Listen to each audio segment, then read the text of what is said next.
This is officially the smallest PC I've ever built, and probably the most interesting project I've ever done. So just sit back, relax, and let's see what this little badass can do.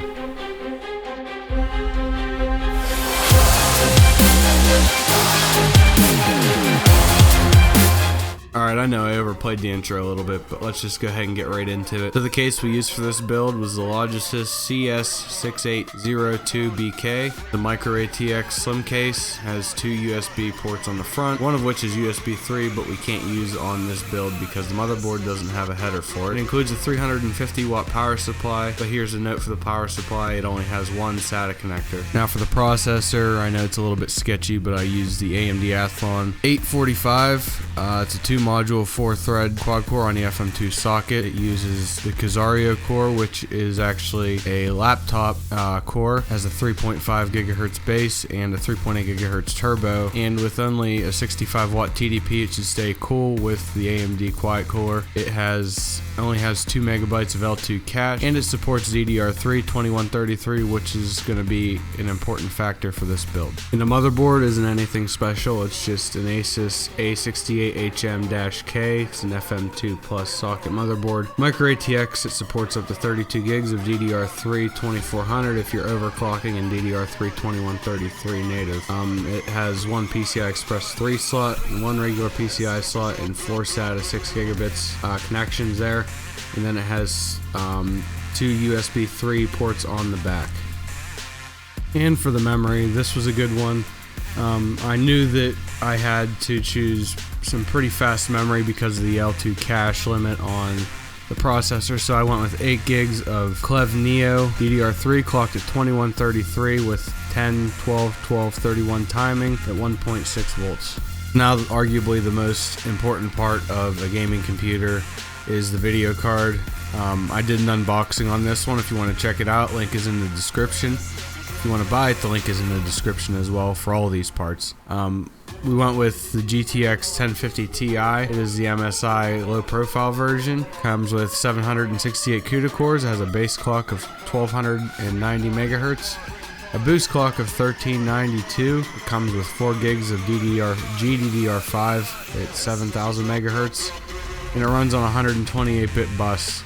It supports DX12 and OpenGL 4.5 as well as Vulkan, and it only has a power consumption of 75 watts, so that's going to help out with our 350 watt power supply.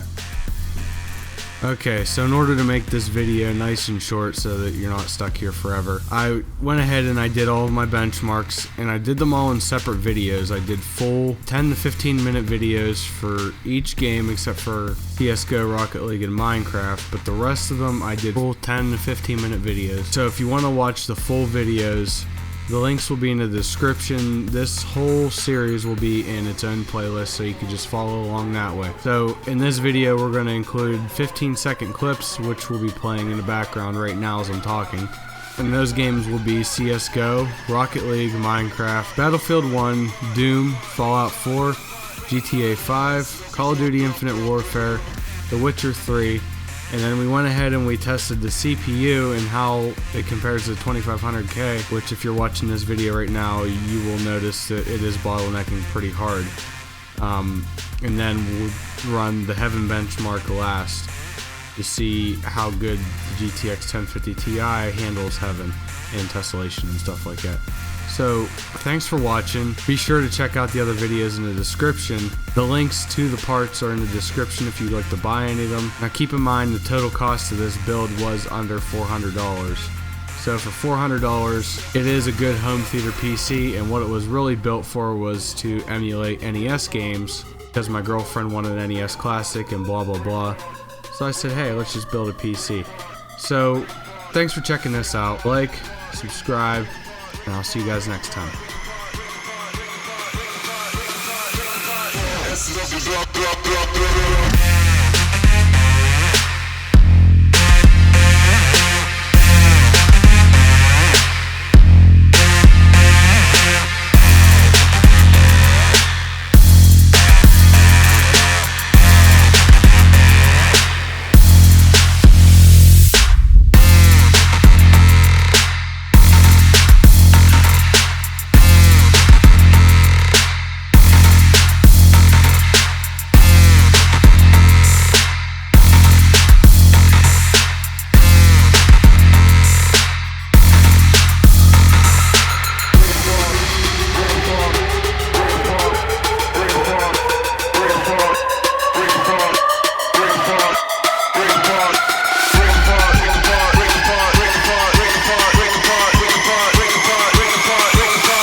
Drop.